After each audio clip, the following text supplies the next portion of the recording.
your home team. This is 25 News Today.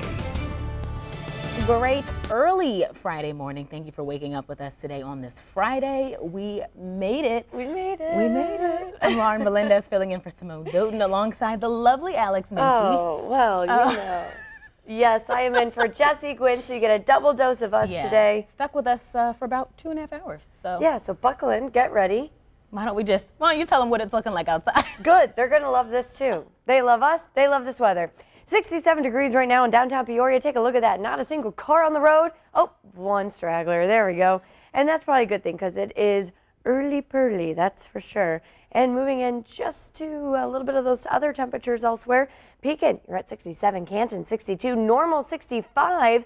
Lakin, 60, or not 60 yet, 59. They're still making their way to the 60s. We're going to continue with this really nice pattern. We've been really blessed with the weather that we have going on with us right now. We are going to get some showers, but we'll talk about that coming up in just a few minutes. And luckily, we're not facing what Florida is because all eyes are on Florida as Dorian will impact a huge area in one way or another. The National Hurricane Center and Florida emergency officials are warning residents to take action now because the entire state is in the potential strike zone. And Jay Gray is there with the latest. Jay? Dorian's early calling card, violent winds and driving rains battering the Caribbean. And now the hurricane is churning in the warm Atlantic waters, intensifying. Forecasters warning it could be a Category 4 storm with winds over 130 miles an hour at landfall. Of a major storm, a major hurricane coming our way sometime during Labor Day. The current forecast cone covers the entire Florida peninsula, and so does a state of emergency extended today by Governor Ron DeSantis. The time to act is now. Millions in the path of the storm are stockpiling food and water, topping off fuel tanks, filling sandbags, gathering supplies. From batteries, flashlights, generators, extension cords, anything that they can use that are going to give them the survival. And testing generators to make sure they're ready.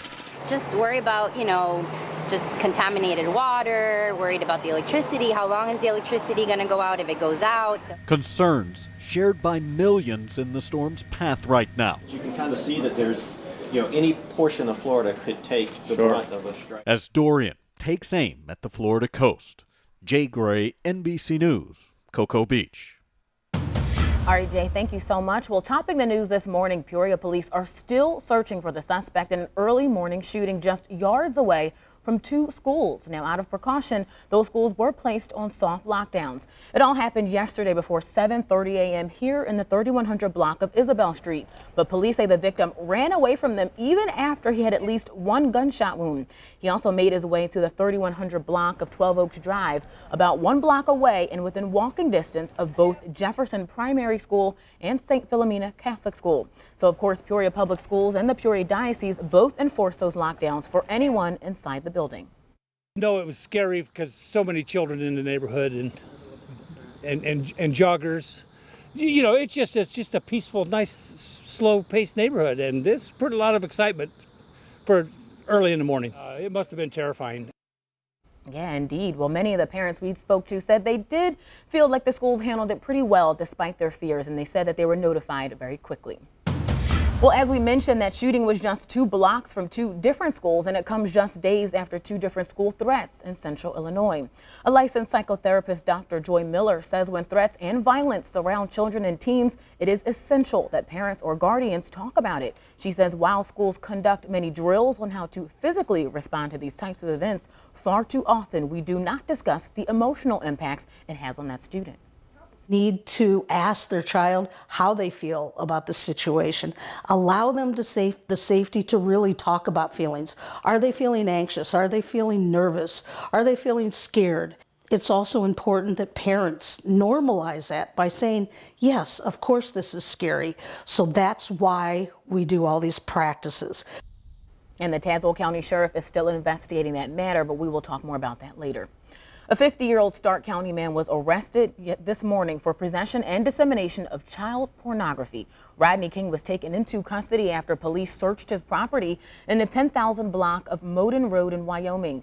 King is being held in the Stark County Jail and is expected to be in court today. Meanwhile, a Woodford County Sheriff's deputy is recovering after his car was struck by a wrong-way driver on I-39 early Thursday morning. It happened around 4:15 a.m. near the Minunk exit. State police say a driver suffered a medical condition and was driving slowly on the wrong side of that interstate.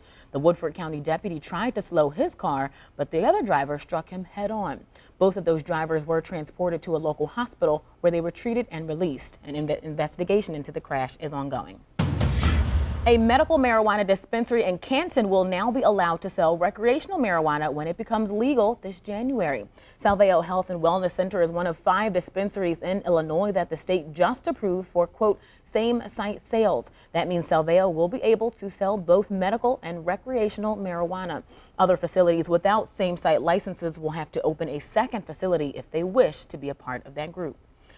And taking a look at statewide news, bills have been signed, and it's a good thing because Governor Pritzker is going to miss a step. He unfortunately has a hairline fracture to his left femur. Pritzker's office says he is in good spirits, but a doctor has now required rest for 4 to 6 weeks, but no surgery, luckily. They say he was injured for a while, but felt significantly worse after attending several events where he had to stand or walk a significant distance, of course, like parades and state fairs. Pritzker says he doesn't even know what caused that injury. In a stern warning from health experts in Wisconsin, stop vaping. The Milwaukee Health Department says 16 people have been hospitalized recently with chemical pneumonia. Officials say each of those cases is linked to vaping. Last week, the first death linked to vaping was reported right here in Illinois.